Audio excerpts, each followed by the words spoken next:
कोकणातील प्रत्येक अपडेट जाणून घेण्यासाठी आजच माझे कोकणच्या सोशल मीडिया प्लॅटफॉर्मला लाईक, फॉलो आणि सबस्क्राइब करा। कोकणात घडणाऱ्या घडामोडींची इत्थंभूत माहिती देणारे प्रसार माध्यम म्हणजेच माझे कोकणमध्ये तुम्हा सर्वांचं मनपूर्वक स्वागत आहे।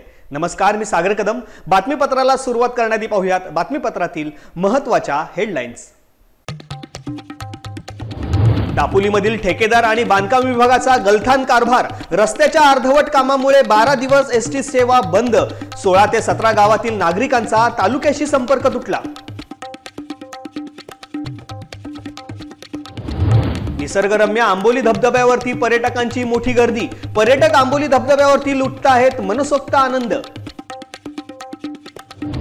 रत्नागिरी रेल्वे स्टेशनवरती चोरट्याचा एक्झिक्युटिव्ह प्लॅन फसला। 25,000 रुपये घेऊन पळून जाताना सापडला पोलिसांच्या ताब्यात। आणि सिंधुदुर्ग जिल्ह्यात पर्यावरणाचा ऱ्हास करणारी अवैध मायनिंग खपवून घेतली जाणार नाही। पर्यावरण तज्ञ स्टॅलिन दयानंद यांचा इशारा। आता पाहूया सविस्तर वृत्त। दापोली कळंबट रस्त्यावरती ऐन पावसाळ्याच्या तोंडावरती पुलाचे काम हाती घेण्यात आले, परंतु पुलाचे काम हाती घेताना त्याला पर्यायी मार्गाची व्यवस्था करताना संबंधित ठेकेदार आणि बांधकाम विभाग यांनी जो बेजबाबदारपणा दाखवला, त्यामुळे त्या पर्यायी मार्गावरती अनेक दुचाकी स्वारांचे अपघात झाले। अनेक मोठी अवजड वाहने त्या रस्त्यात अडकून पडली, त्यामुळे तो पर्यायी मार्ग पूर्णपणे बंद करण्यात आला। रस्ता बंद करण्यात आल्याने एसटीची सेवा ही पूर्णपणे बंद पडली। मुळात पावसाळ्याच्या तोंडावरती तिथे पुलाचे काम हाती घेणे खूप चुकीचे होते। एसटी सेवा बंद झाल्याने त्या रस्त्यापलीकडील 16 ते 17 गावांमधील लोकांना वाहतुकीसाठी खासगी वाहनांचा आसरा घ्यावा लागत आहे। खासगी वाहने यासाठी 500 ते 1500 रुपये पर्यंतचा भाडे आकारत असल्यामुळे त्यामुळे लोकांना ॲडमिशनसाठी तसेच रोजगारासाठी येणाऱ्या लोकांना याचा मोठा आर्थिक फटका बसत आहे। याची भरपाई कोण करणार? ज्या ज्या लोकांचे तिथे अपघात झाले त्यांचे काय? ह्या ठेकेदारावरती कोणाचा वरदहस्त आहे का, ज्यामुळे तो मुजरपणा दाखवत आहे? जर पर्यायी मार्गाकडे वेळीच योग्य ते लक्ष दिले असते तर आज तब्बल 12 दिवस एसटी सेवा बंद ठेवण्याची वेळ आली नसती। सुकोंडी, अडखळ, कोंगळे या भागातील नागरिकांना एसटी पकडण्यासाठी 2 तास चालत जाऊन अंजारला गावात एसटी पकडावी लागते। अन्यथा जाऊन येऊन 1500 रुपये खासगी वाहनासाठी मोजावे लागतात। गोरगरिबांसाठी जे आपला प्रपंच चालवण्यासाठी 1-1 रुपयाचा हिशोब ठेवतात त्यांच्यासाठी दिवसाला 1500 रुपये फक्त प्रवासासाठी घालवणे योग्य आहे का? या सर्व प्रकारामुळे तेथील नागरिक प्रचंड संतप्त झाल्याचे दिसून येत आहे। तेथील नागरिकांचे हाल आणि यावर प्रतिक्रिया आपण त्यांचे जाणून घेऊयात। आमच्याकडे 10-12 दिवस एसटी बंद आहे, तर आम्हाला अंधारल्याला 2 तास चालत जायला लागतं। तर आमच्याकडे आम्ही दापोलीला यायचं म्हटलं तर आम्हाला 1200-1300 रुपये खर्च येतो। तर तुम्ही आता रस्त्याचं काम हा पुलाचा घेतला आहे, तर आता या चुकीच्या टायमाला घेतलं तुम्ही, तर आम्ही कसं काय आमचं हे कागदपत्र आमचं हे करायचं असतं, ते कसं काय आम्ही इकडे दापोलीला येऊन करणार? तर लवकरात लवकर तुम्ही एसटी चालू करावी हीच माझी विनंती आहे। मी अडकळ गावचा रहिवासी आहे। 15 दिवसापासून एसटी बंद झालेली आहे, त्यामुळे आम्हाला अंजाल्याकडून चालत यावं लागतं दापोली, आणि दापोलीत आल्याच्यानंतर घरी जायला रिक्षाने 700 रुपये द्यावे लागतात। त्यासाठी एस टी महामंडळाला मला विनंती आहे की त्यांनी लवकरात लवकर एस टी चालू करावे, कारण आता आठवड्याच्या नंतर लहान मुलांची शाळा चालू होणार आहे। तरी जर कोण गावाला आजारी पडला तर रिक्षाला 700 रुपये देणं हे योग्य नाही। त्यासाठी लवकरात लवकर गाडी चालू व्हावी ही माझी एस टी मंडळाला विनंती आहे। गाडी बंद केली, आमचे खूप हाल होत आहेत।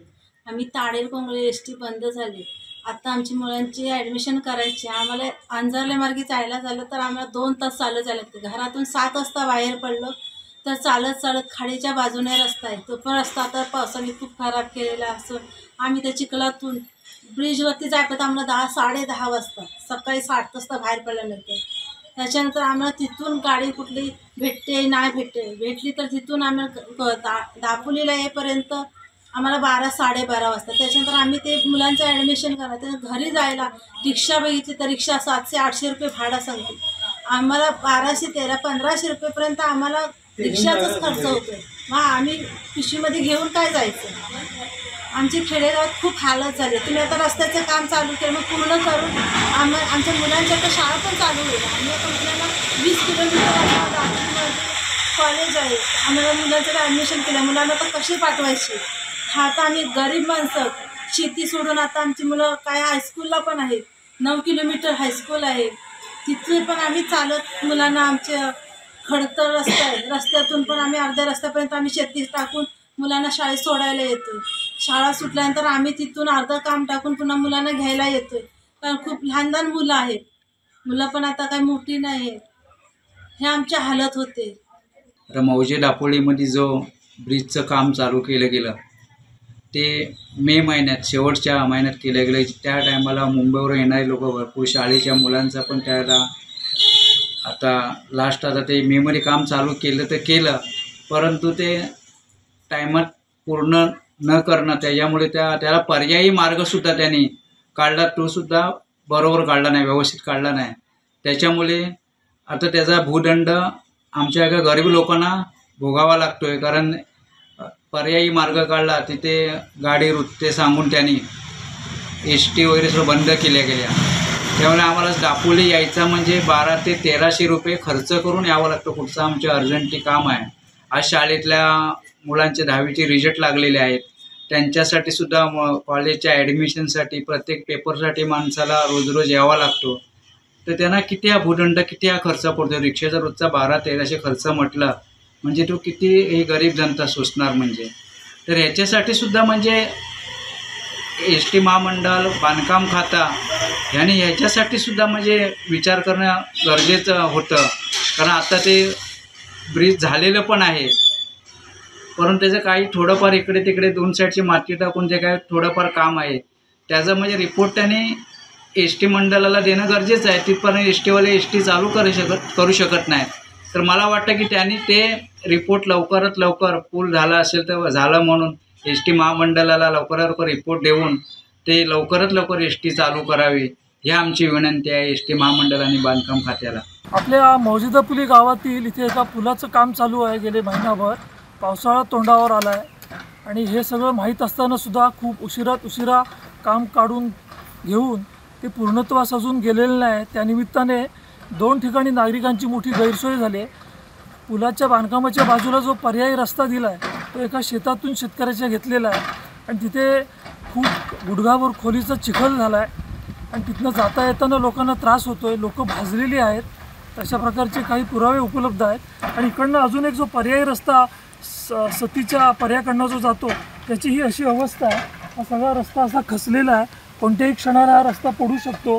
हा ग्रामपंचायत विकासामार्फत मौजे दापोलीकडून झालेला हा रस्ता आहे आणि ह्या सगळ्याचा भुर्दंड मुख्य म्हणजे सामान्य माणसाला सोसावा लागतो आहे की आत्ता शाळेत ॲडमिशन घ्यायची वेळ आहे किंवा कॉलेजांमध्ये ॲडमिशन घ्यायची वेळ आहे किंवा पावसाच्या तोंडावरती काही लगबगीची महत्त्वाची शेती बागायतीची कामं आहेत. बी बियाणी खरेदीपासून गावातल्या माणसाला जाये करावी लागते. तर त्या दृष्टीने ही खूप मोठी गैरसोय करून ठेवण्यात आलेली आहे असं आम्हा इथल्या नागरिकांना वाटतं. सिंधुदुर्ग जिल्ह्यात गेले काही दिवस पावसाने दडी मारली असली तरी आंबोलीच्या धबधब्यावरती मात्र पर्यटकांची मोठी गर्दी पाहायला मिळत आहे. आज शनिवार असल्याने पर्यटक मोठ्या संख्येने आंबोलीत दाखल झाले आहेत. आंबोलीत सध्या आल्हाददायक वातावरण असून धबधब्यावरती पर्यटक मनसोक्त आनंद लुटताना पाहायला मिळत आहेत.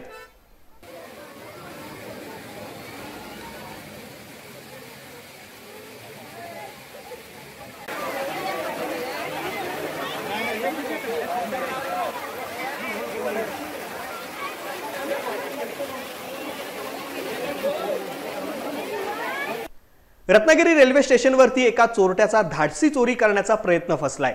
चोराने रेल्वे स्थानकावरील वातानुकूलित विश्रामगृहातून 25,000 रुपये चोरून पळून जात होता, परंतु पोलिसांमार्फत चोरट्याला जेरबंद करण्यात यश आले आहे. एक्झिक्युटिव्ह लॉन्जमधून 25,000 रुपये घेऊन पळून जाण्याचा प्रयत्न करत होता, परंतु पोलिसांनी शिताफीने त्याला पकडून बेड्या ठोकल्या आहेत.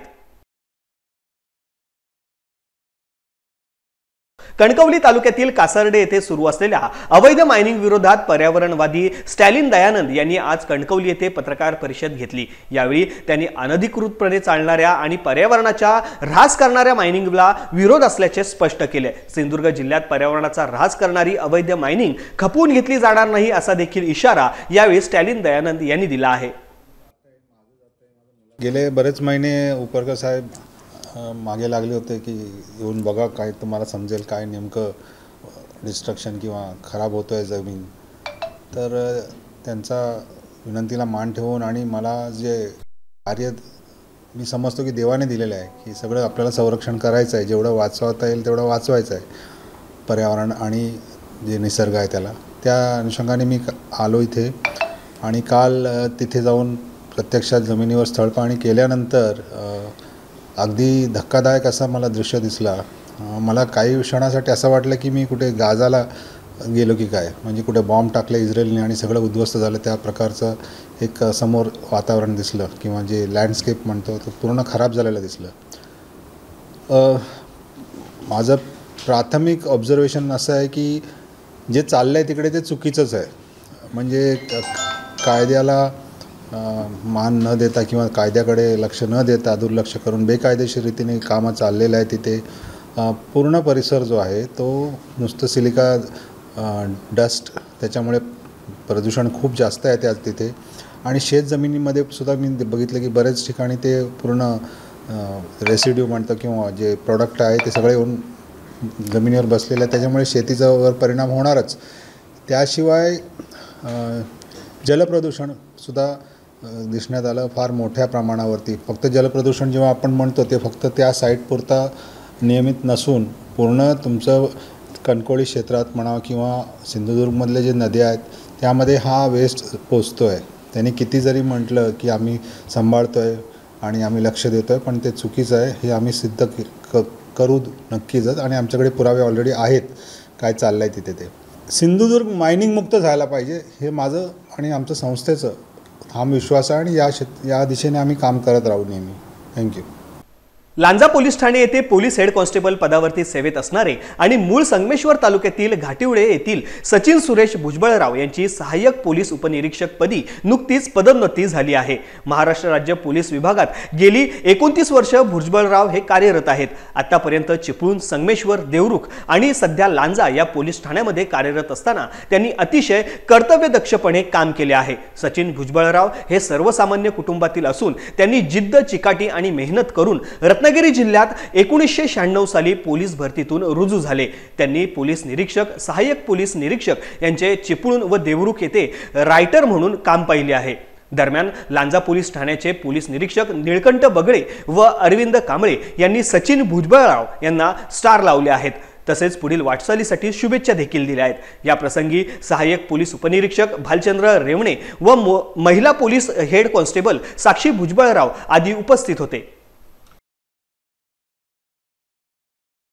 माणगाव येथील शैक्षणिक क्षेत्रात अग्रेसर असणाऱ्या माणगाव शिक्षण प्रसारक मंडळाच्या मातोश्री गंगूबाई संभाजी शिंदे सीबीएसई इंग्रजी माध्यमाच्या शाळेचा उद्घाटन सोहळा सोमवार दिनांक 9 जून रोजी दुपारी 1 वाजता राज्याचे उपमुख्यमंत्री एकनाथ शिंदे यांच्या हस्ते व खासदार सुनील तटकरे यांच्या अध्यक्षतेखाली पार पडणार आहे. या सोहळ्याला सर्व पक्षीय नेते उपस्थित राहणार असून कार्यक्रमाला सर्व माणगावकरांनी उपस्थित राहण्याचे आवाहन माणगाव शिक्षण प्रसारक मंडळातर्फे अध्यक्ष ॲडव्होकेट राजीव साबळे यांनी दिनांक 7 जून रोजी पत्रकार परिषदेमध्ये केले आहे.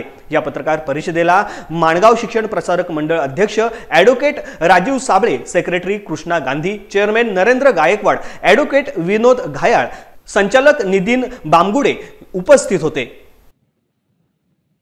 आम्ही भारत तयार केलेली आहे त्या आमचे नेते एकनाथ शिंदे साहेब त्यांच्या मातोश्रीच्या नावाने हे आम्ही शाळा काढलेली आहे.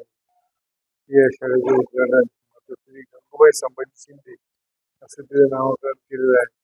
तर त्या शाळेचं उद्घाटन केलेलं आहे.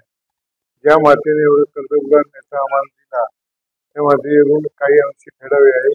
फक्त आमची त्यामध्ये आमची भावना असून बाकी कुठलीही आमची त्यामध्ये नाही, राजकीय कुठली नाही.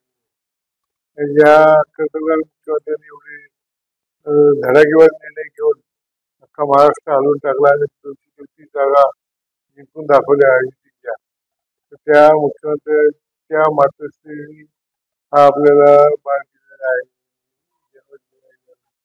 तर त्यांना काही अंशामध्ये फेडावं थोडी अपेक्षा व्यक्त केली होती.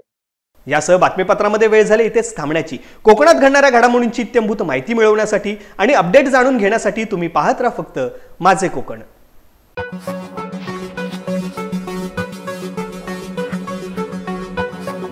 आहे.